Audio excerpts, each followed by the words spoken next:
1400 نه 1500 پورې صحابه روان شو. شپږم د ذیقعدې د رکوټ اختر د میاشتې نه پس چې مونږ د میانې میاشت ورته وایو، د ذیقعدې لومبې تاریخ و چې د مدینې شریفې نه ووتل او د ګل ورځ ده. ذوالحلیفه کې نیتونه وکړل، لبیک سره روان دي. غدیر الاشتات یو ځای دی، هلته چې ورسېدل جاسوس واپس ول اطلاع راوړه، ویې صاحب د مکې خلک خو خبر شوي هغوی خو تا نه پرېږدي، ځکه هغوی د ګیر چاپېره قبیلو خلک راغونډ کړی دی، او چې څومره قبایلي خلک دي هغوی یې په مینت او په زارۍ راغونډ کړي دي او ټول مسلح دي، او مکه او د مکې کوڅې مکمل یې درته بند کړي دي، بلاک کړي دي، پرېږدي نه. او دی فیصله کړې ده چې موږ نبي علیه السلام او د هغه ملګري صحابه مسلمانان بیت الله ته او مکې ته بلکل نه پرېږدو، ټولې لارې سیل دي، بس بد دي، که ته ورځې جنګ د سره کوي پرېږدي نه. ښه مضبوطه فیصله یې کړې ده. نبی کریم صلی الله علیه وسلم بې ځای چې ځو الله دې پکې خیر واچي، موږ د جنګ په نیت نه ځو، موږ د الله د رضا او بیت الله د کور د عظمت په خاطر ځو، او موږ طواف او عمره کوو، جنګ نه کوو. که موږ چا پرېښودو او موږ د بیت الله طواف وکړو خو ډېره ښه ده، او که چا منې کولو هغه وخت سره به بیا فیصله کوو. روان شو هغوی د خالد ابن ولید د 200 یو لښکر یو دسته د شهسوارانو بیله جوړه کړې وه. هغوی وی چې تاسو لاړ شئ او په مسلمانانو باندې حمله وکړئ، ویاروئ چې واپس شي. جنګي حربې همدغسې وي. حضور پاک مبارک ته پته ولګېده چې په دې پلانکۍ لار کې خالد ابن ولید د 200 شهسوارانو تورو نیزو سره موږ ته ولاړ دی، نو لاره یې بدله کړه. نو بیا خالد ابن ولید هغه نه چا دی چې وروسته مسلمان شو، نو د هغه د اسلام یو څو وجې دي. هغه وایي یو وجه مې د اسلام دا وه چې ما یو ځای کې د غر شاته پوره انتظام کړی چې مسلمانان به په دې لاره ځي او مونږ خو د اخسونو لښکر یو، پیاده او د اس مقابله خو نه کي،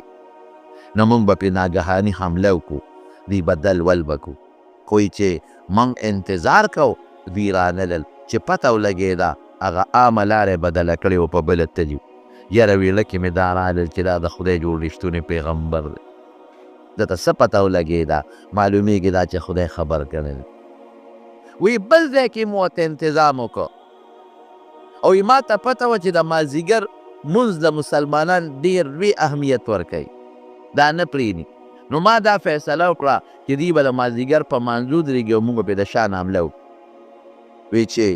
مونږ یو ځای کې د انتظام وکړو، نو حضور پاک صلات خوف ورته وایي حقه مونځ وکړو، هغې کې نیم ځان پسې ودرې، نیم دشمن ته مخامخ ودرئ. نو چې دا نیم یې ځان پسې که مدرولې دوی ته یو رکعت وکړي، دوی لاړ شي دشمن ته ودرېږي، او دشمن ته چې کوم ولاړ هغوی راشي امام سره رکعت وکړي، د امام 2 پوره شو، بیا دوی خپل دویم رکعت پوره کړي او هغوی خپل پوره کړي. وایي داسې مونځ یې شروع کړو چې نیم په مانځه ولاړ دی او نیم مونږ په مخامخ ولاړ دی. مې چې زما د دې سکیم نه چې دی خبر شو، معلومیږي دا چې دا رښتونی پیغمبر دی او خدای خبر کړی. 2 وجې دا وې او 2 نورې دي. د دې د وجې نه وروسته بیا خدای پاک د فتح د مکې په سفر د کال باندې خدای پاک خالد ابن ولید بیا مسلمان کړی. لار حضور پاک بدله کړه. چې بدله یې کړه، جاسوس راغی اطلاع یې ورکړه، حضور پاک مبارک وفرمایل ویده د بیت الله د تعظیم په خاطر روان شوی، که ما سره د مکې خلک صلح کوي، جوړه کوي، خو داسې شرط باندې جوړه کوي چې هغې کې د بیت الله تعظیمي، نو که په ما هر قسمه تکلیف راځي ورسره جوړه کو. خو که چرته دوی داسې نه کوي، د بیت الله تعظیم مد نظر نه ساتي او د بیت الله د تعظیم خیال د دوی نه، نو زما د قسم په خدای وي، په هغه ذات مې د قسمي چې دی پیدا کړی، مال نبوت را کړی دی، چې تر هغې پورې به ورسره جنګ کوم چې تر څو مې دا سټ نه پرې شوی، نه پرېږدم. او که تعظیم د بیت الله د دې مقصدي او د هغې عظمت ملحوظ خاطر ساتل غواړي، نو بس ټیک ته هر شرط دی تیار، جوړ ورسره. روان شو نبی علیه السلام مبارک او تقریبا حدیبیې ته ورسېد. حدیبیې څه د حرم راځي او څه د حرم نه بار راځي. هلته چې ورسېدل، اوښه مبارکه د نبی علیه السلام کېناسته، نتله. نو دې سالچاوي ته خلک هی هی آواز کوي، اوښې ته هغې حل حل آواز کوي، صحابه هم آواز وکړه حل حل حل، او نبی علیه السلام اوښه پاسوله خو اوښه نه تله. نو بس خلکو وی دا قصوا خو ډېره تکړه اوښه وه. بس ستړې شوه ښه بوډۍ شوه قصوا، ستړې شوه نوره د تلو نه ده، قابله د تلو نه ده. دا هغه اوښه و چې حضور پاک به پې عام سفر کو، د هجرت سفر یې پې کړی. نبی علیه السلام وی ما خلات القصوا، وی دا ستړې نه ده، دا قصوا اوښه او دی عادت هم نه لري چې په لاره کې دغسې سملي، ولکن حبسها حابس الفیل، دا خدای بنده کړه، الله یې نه پرېږدي مخکې. ولې نه پرېږدي؟ له ابرهه لښکر خدای بند که نه یې پرېښود چې په مکه کې جنګ ونیسي، اگر چې نیت د هغه ټیک نه و. مونږ د طواف په نیت ځو، دې کې هم د الله دا حکمت دی چې بیت الله د جنګ نه ساتي. بس اوښې له بیا یو اواز ورکړ، اوښه اوچته شوه او نیغه لاره د حدیبیې په میدان کې سملاسته. صحابه رالل په دې لاره کې حضور پاک ته شکایت وکړ، ویې صاحب اوبه نشته.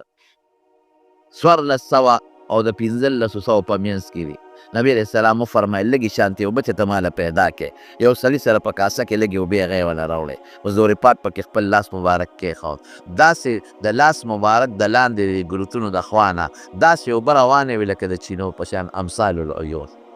هغه 1400 صحابه هم سیراب شو. هغوی سره چې کوم د سورلی اوښان و هغه هم سیراب شو، اسونه اوښه، او چې کوم یې ځان سره د صدقې د ذبحې دپاره صحابي روان کړي وو هغه هم سیراب شو. دا عظیمه معجزه د نبي علیه السلام. نو طالبانو ته مې وی مې د هغې قوم نه خوش قسمته قوم کم دی چې د حضور پاک د معجزې وبیس کې لري،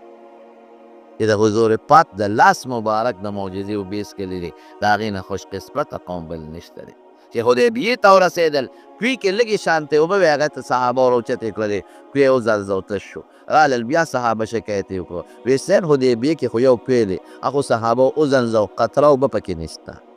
نبی علیه السلام ویې زه درځم. راغې غشې مبارک یې راواغېسته او هغې په کوی کې وغورځه او لږې شانتې اوبې خوله مبارکه کې واچولې، هغې پکې وغورځولې. ویې سر پې کېدې، صحابو پې سر د پاسه کېښوده، وی لږ صبر ورته وکړئ، صبر یې وکړو. وی اوس ترې سر لر کړئ اوبه ترې راوباسئ. دومره اوبه ترې صحابه راوویستې چې هغه ټول صحابه هم پرې سیراب شو، څاروي هم سیراب شو، ګډې چینه هم سیراب شوې، دوی کې هغسې اوبه راپورټ کېږي. دا دوه معجزې د نبي کریم صلی الله علیه وسلم دلته ښکاره شو. حدیبیې ته چې ورسېدل، نبي کریم صلی الله علیه وسلم یو صحابي ولېږه، وی ته داسې وبتې لاړ شه، حضرت خراش ابن امیه رضی الله عنه وی ته مکې ته لاړ شه او د مکې خلکو ته زما یو پیغام ورسوه. د الله رسوله څه ورته وویل؟ ورته ووایه چې دقسې نبي علیه السلام راغلی دی، د جنګ په نیت نه دی راغلی، د الله کور دی، د ټولو خلکو شریک دی، د خدای کور بیا د چالي خاص. اوس هم دا بعضې خلک جومات ته ځمکه وقف کي، بیا وایي دا زما ده او دا زما ده. نه چې جومات ته ځمکه وقف ده، خدای شو، هغه د چا نه ده بیا، هر سړی پکې منځ کولی شي، دې کې داسې خبره نه. نو د بیت الله د خدای کور دی، دا د هر چا دی. ورته ووایه چې ما پرېږدی زه عمره کوم واپس او دا پیغام ورته زما ورسوه چې که ما سره جوړه کوئ نو جوړه راسه وکړئ. جنګ تاسو هم ستړی کړی او زه هم ستړی کړم، ما سره جوړه وکړئ، زه پیشه او نور عرب پیشه. که چېرته نور عرب په ما زورور شو او زه ختم کړم نو ستاسو ارمان به پوره شي، او که چرته خدای زما طاقت غالب که او نور عرب مسلمانان که زمون غلبه پې راله نو بیا به تاسو وګورئ که زمون مرسته کوئ او که نه کوئ، خو جوړه راسره وکړئ. تاسو هم ستړی شو، زه هم ستړی شو، بس جوړه راسره وکړئ. حضرت خراش رضی الله عنه چې کله لا نو ورته هغې کافر ورته ووایي د مکې مشرکانو ته، وایي زه راغلی او د نبی علیه السلام یو پیغام مې راوړی درته اورو. چې کوم نوجوانانو هغې وایي نه مونږ ته د هغه پیغام مه راوړه، مونږ د هغه خبرې نه اورو، بس دې پرېږدي. چې کوم مشران و بوډاګان هغې وایي داسې کار دی چې تاسو دا خبره واورئ، ګناه پکې څه چې څه وایي؟ وایي نه بلکل یې نه پرېږدو، پرېښودل خو نشته، وایي خبره خو یې واورئ. نو د هغه خبره یې وایي ښه څه وایي؟ وی هغه وایي چې ما سره جوړه وکړئ، تاسو هم جنګ ستړی کړئ او زه هم ستړی کړم، زه پوه شه او باقي عرب پوه شه. که چېرته زه ختم کړم مسلماني لاړه، بس د لار مات به مه رجېږي که نه، ستاسو خو همدغه غرض دی. او که ماله خدای غلبه راکړه او نور خلک کوم مسلمانان شو نو خیر دی په تاسو جبر نشته بیا به وګورئ که زموږ ملګرتیا کوئ او که نه کوئ او دا هم ورته ووایه چې موږ صرف عمرې له راغلي د خدای کور دې پرېږدی چې موږ د عمره وکړو وسله هم نه دې راوړې واپس به ځو او دا هم ورته ووایه او بل دا چې هلته کوم غریبانان بعضې غریبانان مسلمانانو په مکه کې هغوی به د مشرکانو والته کړل پټ مسلمانانو نه یې راپرېښودل مدینې هجرت ته نو د خراش رضی الله عنه ته یې وی هغې ته بیا زیری ورکړه چې تاسو ته لږ وخت پاتې دی انشاءالله چې ان قریب خدای پاک مونږ له دا مکه راکوي دې لاړه هغوی ته یې خبره ورسوله هغه چې کم غریبانان او کمزوري مسلمانانو هغوی ته د پیغمبر علیه السلام بشارت او زیری ورسو خو چې دا خبره یې وکړه بس د مکې مشرکانو یو هلک نه وی نه ورسره جوړه کوو نه دلته پرېږدو زموږ دشمن دی قطعا نه پرېږدو او قرار جنګ ورسره کوو حضرت خراش رضی الله عنه واپس راغی نبی کریم صلی الله علیه وسلم ته هلو وی صاحب نه جوړه کوي نه دې پرېږدي بنو خزاعه یو قبیله وه د مکې خوا کې اوسېدله و مشرکان خو د پیغمبر علیه السلام سره تعلقات و د هغې سردار و بدیل ابن ورقا و مشرک کافر په دې موقع موجود و دې مشرکانو ته ویې لکه وی یو خبره نه کوې وی څه وی جوړه کې تاوان څه دی تاسو هم جنګ کوئ هغه هم جنګ کوي تاسو نه مړي کېږي او د هغوی نه هم کېږي او خپل خلک یې پردي نه یې ټول د یو بل رشتهداران یې نو جوړه به وکړو ما پرېږدی زه به ورشم او زه به ورسره د جوړې څه خبرې اترې وکړم هغوی چې کوم هوښیاران و هغوی وي بس ټیک ته که نه جنګ نه څه جوړېږي خو ورته یې وی بدیله ته خو ځې خو شرط به زمونږ دی چې مونږ یې دلته عمرې ته قطعا نه پرېږدو باقي چې په هر څه ته فیصله کې وکړه ورسره خو دلته یې پرېږدو نه دی راغی بدیل ابن ورقا نبی کریم صلی الله علیه وسلم سره خو د تعلقات و کافر خو تعلقات یو نبی علیه السلام ته ویل چې د مکې مشرکان جوړې ته آمدل جوړه کوي لیکن د جوړې شرط یې دا دی چې تا سخت کال نه پرېږدي عمرې ته دې نه پرېږدي واپس به نبی کریم صلی الله علیه وسلم وی ډېره ښه ده وی زه یو سړی درلېږم نو حضرت ابو عمر فاروق رضی الله عنه ته وی وی عمره زه ته لاړ شه او دا حضرت خراش رضی الله عنه چې کله لاړه د ده څاروی هغې ظالمانو مړ کړه اوښې والا مړ کړه او دې هم وجه خو به دې ته خلکو خلاص کوي نه دی خو استازی دی حضرت عمر ته وی عمره ته ورشه او د جوړې ټولې ته خبرې د مکې مشرکانو سره وکړه حضرت عمر صاحب وی د الله رسوله ما مه لېږه زه دې ولېږلم ګروس په دله خبره یو طرف ته ښه بس ما مه لېږ ما مخکې خو یې څه ګلې وړې وي خراج خو ترې راغی ځان یې ترې راخلاص کړه څاروي والا مړ کړه ما ته خو که چا بره مو کتل نو قصه هم نه دی ډګه ډوبه کړې ما مه لېږه او زما قصې پیسې ده لګي زما که منې خو بس زه چې پرې ورځو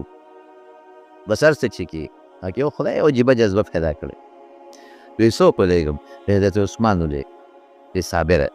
عثمان کې صبر ډېر زیات و رضی الله عنه او رشته داران یې په مکه کې شته نو حفاظت پرې نه نبی علیه السلام حضرت عثمان رضی الله عنه ته ویې زه ته لاړ شم چې لاړ د مکه کې د ده رشته دارانو مشرکان د هغې په پناه او په امان کې ورداخل شو چې ورغې وی تاسو د جوړې خبره نبی علیه السلام هم کوي او تاسو هم کوئ زه راغلی دې ته جوړه جاړه وکړه او نبی علیه السلام د عمرې په نیت راغلی دی اوس یې پرېږدی ګورې تا سره چې جوړه کوې نو څه ناڅه هغله خو یو عزت ورکوې که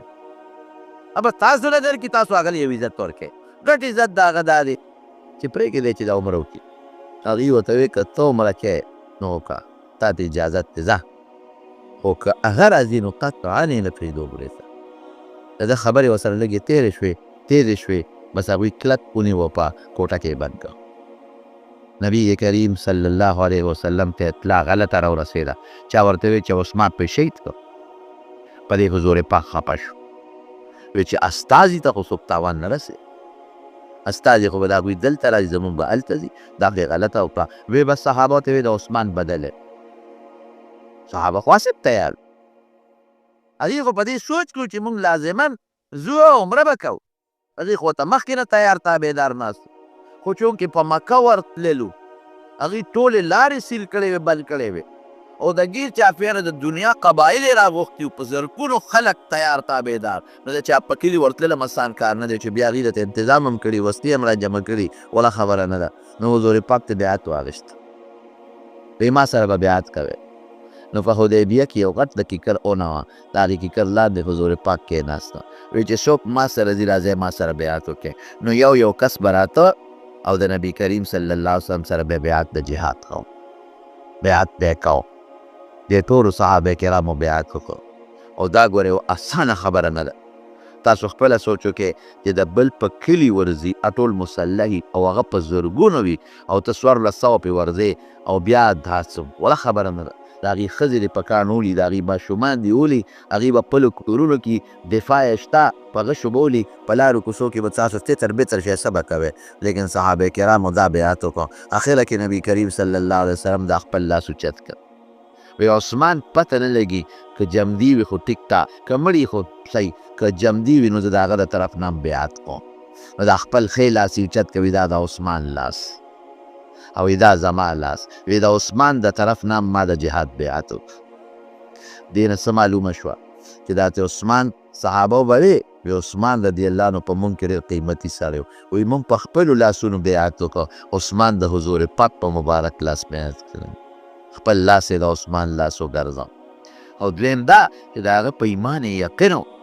چې د هغه له طرف نه بیعت وکړو. ته بیعت کې که نه کې خوښه دې ده، د هغه په ایمان یې یقین و چې به خامخا بیعت کې او دې جهاد کې به شاملېږي.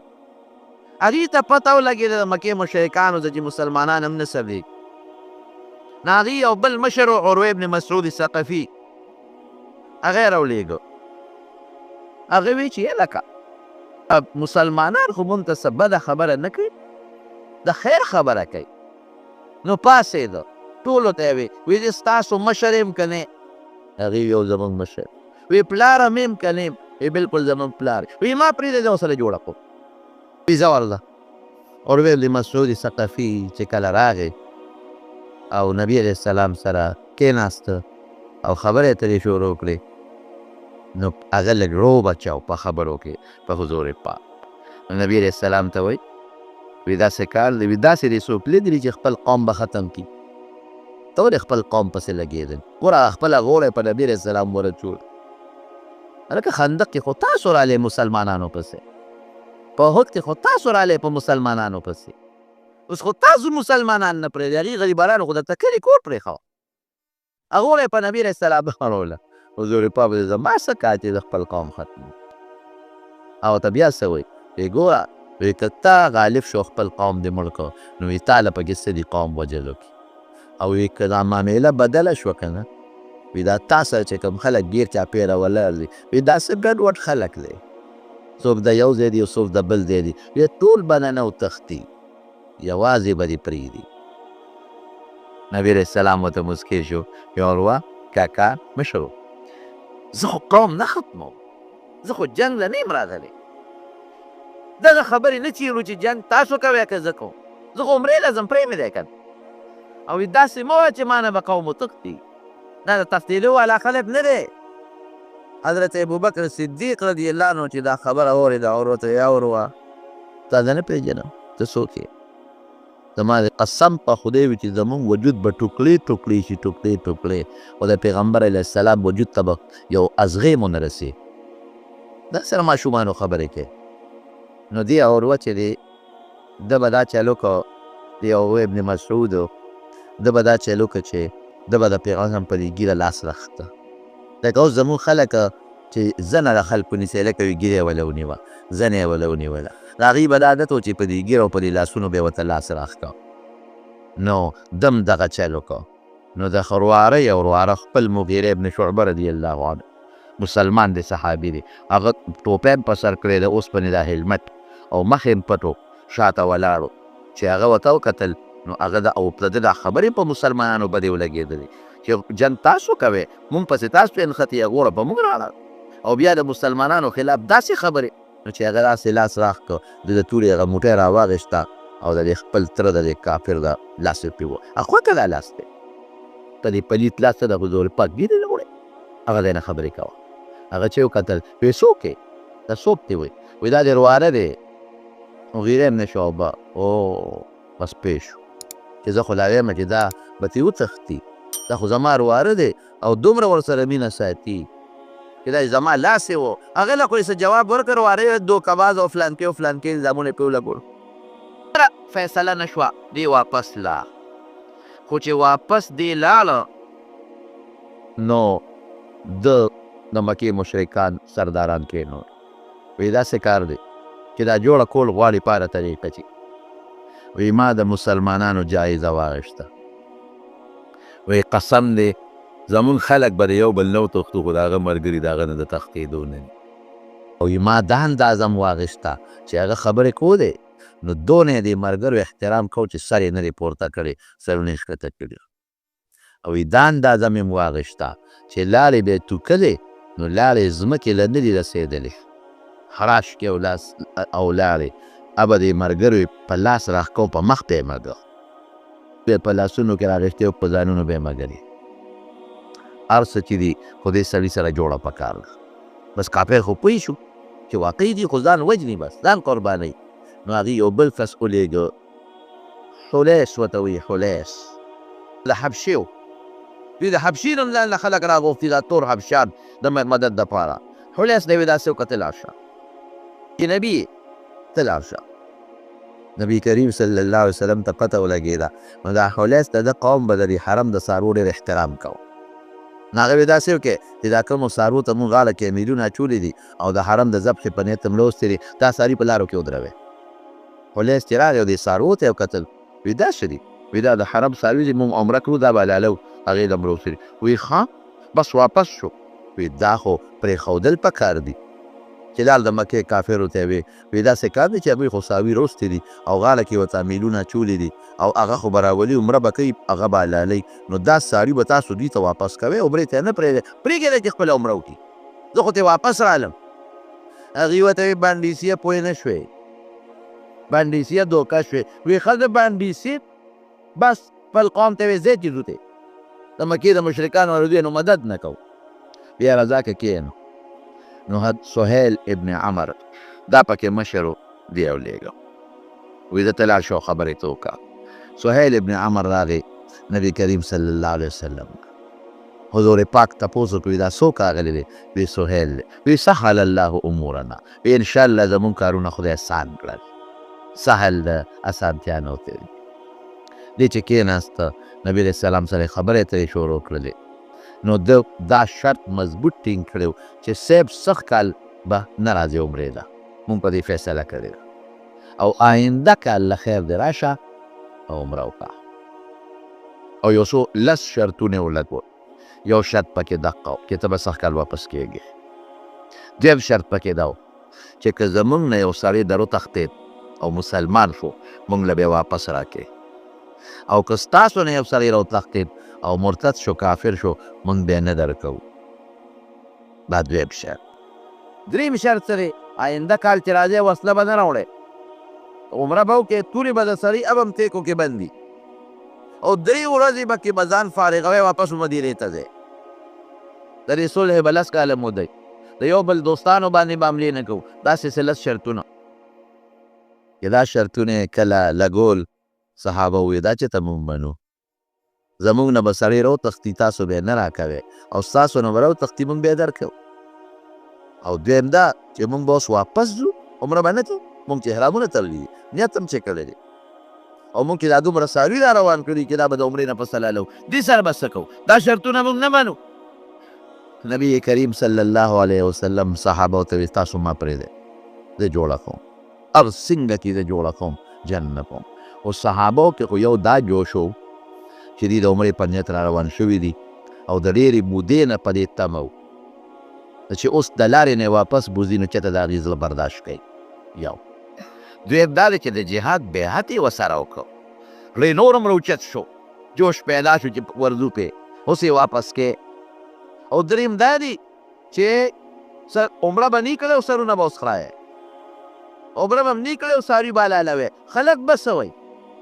وایي چې په نیمه لار کې یې واپس کړی او بل دا چې زمونږ نه به سړي تښتي ابه نه راکوي که د دوی نه راوتښتېد مونږ یې ورکړ او آینده کال به موږ راځو بېوسلې به راځو که دوی راباندې حمله وکړي بیا به سي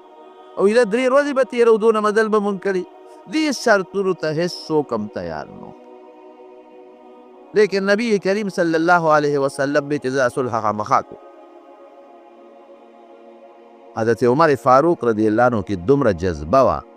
چې راغی نبي علیه السلام ته مخامخ کېناستم وی د الله رسوله وی ته د خدای رښتونی پیغمبر نه وی یم وی تا له مونږ ته نه ویلي چې عمره به کوو وی ویلې مې دي وی ولې واپس ځو وی تا ته ما دا ویلو چې سږ کال به عمره کوو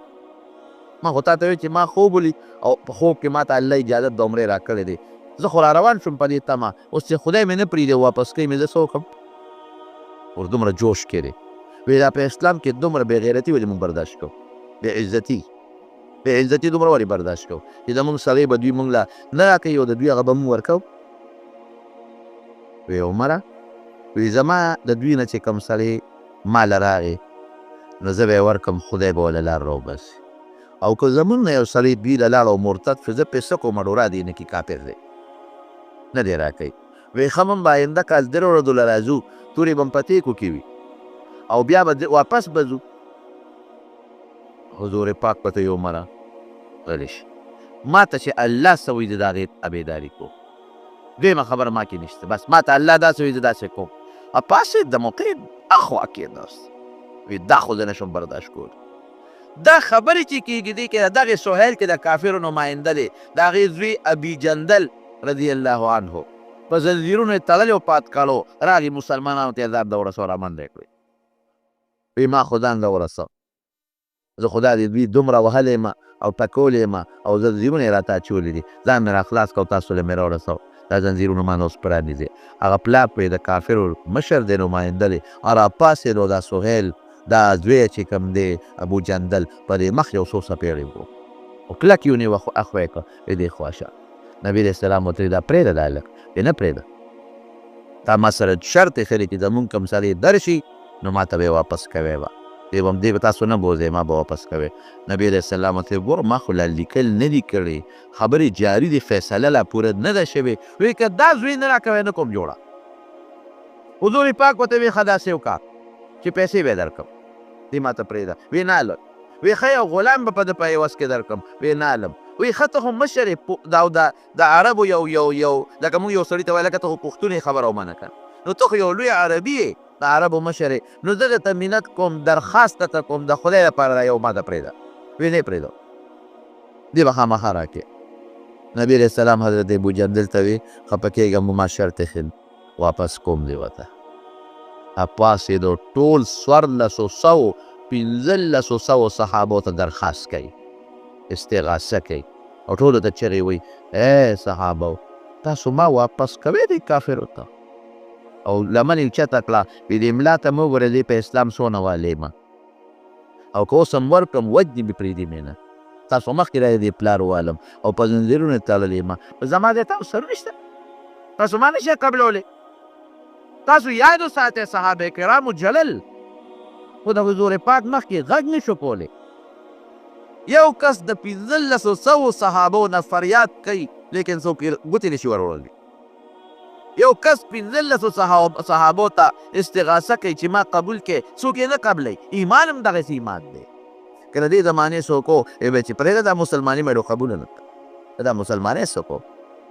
صحابه جاري د منځ موقع نه پاڅېدل چې دې منظر ته نه شو کتی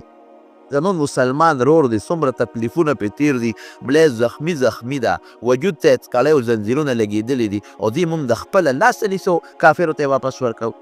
لیکن حضور پاک تسلي ورکوي ابو جندله هېڅ فکر مه کوه تا اسلام د الله دپاره قبول کړی تا ځان الله ته سپارلی دی نو زه دې خدای ته سپارم هېڅ فکر کې ونه کې الله به دې مدد کوي زه دې ورکوم فکر مه کوه الله به دې مدد کوي واپس یې کوه چې خط یې بیا لیکه نو خط کې لیکلي بسم الله الرحمن الرحیم هغه سهیل په اعتراض وکړه وی دا رحمان او رحیم څه ته وایي دا خو زه نه پېژنم هغه زاله طریقه باندې بسم الله ولیکه دوی به بسمک اللهم لفظ لیکه هغسې ولیکه وی ښه ده هغسې ولیکه چې لیکه هذا ما قضى عليه محمد رسول الله دا هغه ده چې فیصله پې محمد کړې ده صلی الله علیه وسلم چې د الله رسول سهیل ورته وایي دا رسول الله کټ کړه، که ته موږ د خدای رسول منلې بیا د سره جنګ ولې کوو؟ داسې ولیکه چې محمد د عبدالله زوی دا رسول الله ته کټ کړه. حضرت علي صاحب وایي چې قسم په خدای کې کټ کړم، لیکه دغه په نبی علیه السلام وی زما دې د الله په ذات قسم کې زه رسول الله، د الله په ذات مې قسم، اگر که تاسو مې نه منئ خو زه رسول الله. علي صاحب دا روان کا وی نه قسم په خدای که روان کا، وی ښه ماله راکړه. خو په حق خو نبی علیه السلام نه پوهېده، وی ما ته وښایه، هغه ټکې ورته وښونه، هم په خپل لاس مبارک روان کا. ویې لیکه چې محمد بن عبدالله هذا ما قاب علیه محمد بن عبدالله صلی الله علیه وسلم، چې دا هغه دی چې محمد صلی الله علیه وسلم د الله د عبدالله زوی دا لیکل وکړه. خط یې ولیکه دوه، یو یې بوی له ورکړه، یو یې ځان سره پرېښود. او نبی علیه السلام خو صحابه خو پریشان خفه دي، صحابه ته یې حکم وکړه سرونه مه خورایه، او څاروي دلته حلال کېدی چې ځو مدینې ته. صحابه چېرته تلل؟ صاحب راغلی د عمرې په نیت چې واپس کړل، عمره به هم نه کړ، څاروي خو به عمرې نه پس حلالو، دلته یې څنګه حلالو؟ سرونه څنګه وخورو؟ عمره خو مونږ لا نه ده کړې، او د جهاد بیعت یې رانه واخېست، اوس مونږ ته وایي چې واپس ځو. په خولې یې غږ نه کو، یو بل سره لګیا دي چې مې ګویې شروع دي، دومره جذبه ده په هغې کې. او بیا چې ابو جندل یې واپس کو، هغه منظر چا کتی شو، او زمونږ کس به دي به نه راکوي، دوی به راځي مونږ به ورکو. نبي علیه السلام ډېر غمجن دی. حضرت ام سلمه رضی الله تعالی عنها ام المؤمنین دا ورسره وه، د هغې خیمې ته نبي علیه السلام ورننوت، غمجن و. وی د الله رسول ولې خفه یې؟ ام سلمې صحابه مې خبره نه مني، زه ورته یم سرونه وخوره څاروي یې لال کې. وی صاحب د الله رسوله دی اوس هم په دې تمه دي چې نبي علیه السلام به خپل شرط مات کړي او په مکه به ورشي. خیر دی غمجن دي، خفه کېږه ته مه، راغلی د عمرې په نیت کې اوس نیمګړی واپس ځي. د جهاد بیعت وکړه، جهاد ونه شو، او شرطونه هم په ظاهر کې زمونږ خلاف دي، نو ستا څه خوښه ده واپس ځې؟ وی او وی لاسې وکړه چې خپل څاروي یې لال کړه او خپل سر مبارک ته وخورایه، د دې تمه به ختمه شي، په خپله به عمل شروع کړي. ستا د حکم خلاف ورزي نه کوي، خو په دې تمه دي چې نبي علیه السلام پکې په دې خپله فیصله کې نظر سالي وکړي او دا فیصله ختمه کړي. بس نبي اسلام نعي ته اواز کړي راشي زما سر وخورایه، چې سر یې وخوری او بس وی ساوی راوه چې زه ذبحه کړم. بس فورا صحابه کرام پوه شو چې اوس خو بس مسله ختمه شوه، لرې سرونه مو خورئ او ساوي هم ذبحه کړل، احرامونه یې لر کړل، او د دې عمرې نیت یې کړی، دی به قضا کوي آینده کال. او دقه چې احرام تړلی دي او بیا عمره ونه کړي او په دا میانځ کې ختمی، نو قانون یې دا دی چې یو ګډ به حلالوي، څاروي به حلالوي. بس څاروي یې لال کړل، چپ چاپ صحابه را روان پریشان هټ نه کوي چې په لاره را روانو. نبی کریم صلی الله علیه وسلم باندې خدای قرآن شریف کې آیات نازل، وی عمر ته آواز کې، حضرت عمر وی ما وی چې ما خو لږه تیزي کړې ده او زما په حق کې به خامخا قرآن شریف نازلېږي، او خدای خبر چې ما سره به خدای څه کوي. وی حضور پاک راله آواز ورکړي راشي چې راشي. وی چې ورغلم وی ما ته عمره خبرې د الله رسوله څه چل دی؟ وی ما باندې خو الله یو صورت نازل کړ، هغه ماله د دنیا د قیمتي مالونو نه هم بهتر دی. د الله رسوله څه صورت دی؟ وی دا صورت نازل شو انا فتحنا لك فتحا مبینا، چې تعالی خدای دا حدیبیې صلح فتح عظیم دی. وی ښه د الله رسوله فتح ده او فتح ده، ته ګوره دې کې زمونږ کامیابي ده. بیا صحابه کرام خوشحاله شو، او د هغې صحابو چې د بیعت یې کړی و د کیکر د اونې لاندې د هغې په حق کې آیت نازل شو، لقد رضي الله عن المؤمنین اذ یبایعونک تحت الشجرة. د اونې لاندې چې کوم مسلمانانو در سره بیعت کړی دی، د دې ټولو الله خوشحاله دی، د الله خوشحالي جنت دی. اذ یبایعونک تحت فعلم ما فی قلوبهم، د دې فضل الله وی زه خبر یم، خدای ما سره دی، زه زما دین سره دی. فانزل السکینة علیهم، خپه خو ډېر خو الله پې اطمینان نازل کړ، مطمئن یې کړل. واصابهم فتحا قریبا، خدای ورله نږدې فتح ورکړه، څومره دی پس لږه موده پس مکه فتح شوه. ومغانم کثیرة یاخذونها، خدای پاک وایي دې له به زه ډېر غنیمتونه ورکړم د دې په بدل کې. ان الله عزیز حکیم. مدینې منورې ته نبي علیه السلام واپس راغی. څو ورځې پس یو بل صحابي د حضرت ابو بصیر رضی الله عنه هغه وتښتېد، د الله رسول زه خو راوتښتېدم. ورپسې کافرو دوه کسان راولېږل، نبي علیه السلام ته وایي چې د شک مطابق دې راتښتېدلی دی، زموږ نه دې مونږ له راکړه. نبي علیہ السلام ابو بصیر ته وی ابو بصیره خفه کېږه به درې ورکوم ما شرط لګولی دی چې غږ نشي کولی شرط و وعده وه ورې چې ذوالحلیفې ته راورسېدل کجورې خوړې هغې دواړو سره تورې دي دې سره غوزه نشته دی هغه یو ته ویې هلکه ډېره ښه شته توره دې نه ده ډېره قیمتي او وي دا داسې قیمتي ده چې په دې ما ډېر خلک وجلی دی ډېره مزېداره ده وی ته راکړه چې لږه وګوره وی هو وګوره خو چې څنګه یې اوچدله لاس له ورله بس اوچته کړه چې ټس شوم په هغې تجربه کړه پې ومردارې چې هغه بل وکتل چې ملګری خو یې راله مړ کړه بس هغه غر والی حالانکې هغه سره هم توره ده خو د مسلمان جوش ته بیا څه ته څوک ټینګي هغه مخکې د ابو بصیر رضی الله عنه ورپسې مدینې پورې منډې والې چې حضور پاک وکتل وی دا سړی خو یې را په مخه کړی دی چې راغې دې کې ابو بصیر رضی الله عنه ورپسې راورسېد وی د الله رسول هغه ملګری خو یې راله مړ کړه او ما هم وژني ابو بصیر رضی الله عنه او بیا ټینګ شو وی صاحب دې اوس ما سره مکې ته ولېږه ته چې ځم او واپس بیا بس کافر سړي د پسې رالیږي دې ولېږه وایي نو بس بویه ځه که نه وایي ځای کې ته بوتلی شه دې را سره ته ورسوه دې زه بوتلی شم یو خیال ته کې راله بېغمه کړه ما پې وژنې حضور پاک حضرت ابو بصیر رضی الله عنه ته وي ابو بصیره ورکوم به دې بیا ما وعده کړې ګوره صحابه ایمان که بل څوک ووایي بیا چې نه مې کافر سره دی شته او نه مسلمان سره دغه صحابه دي ایمان دقې ته وایي ایمان نه د ملا دی نه د طالب دی نه د جومات دی او نه د مدرسې دی ایمان ستا خپل دی او خدای سره د ایمان تعلق دی بل چا سره نشته د ایمان احسان به په ملا نه کې تا ته پېښه خدای دې پېښه مسلمان نه کافر په تا د چا سره ایمان دغې ته وایي وی ابو بصیره ورکوم به دې واپس شرط مې ایښی دی وی د الله رسوله تا شرط پوره کړه زه دې ورکړم دا خو زما کمال و چې ما ځان راوتښتوم حضور پاک د خولې نه یو ټکی وخت ویل امه مسیر حرب وی دا سړی خو جنګ ګرمی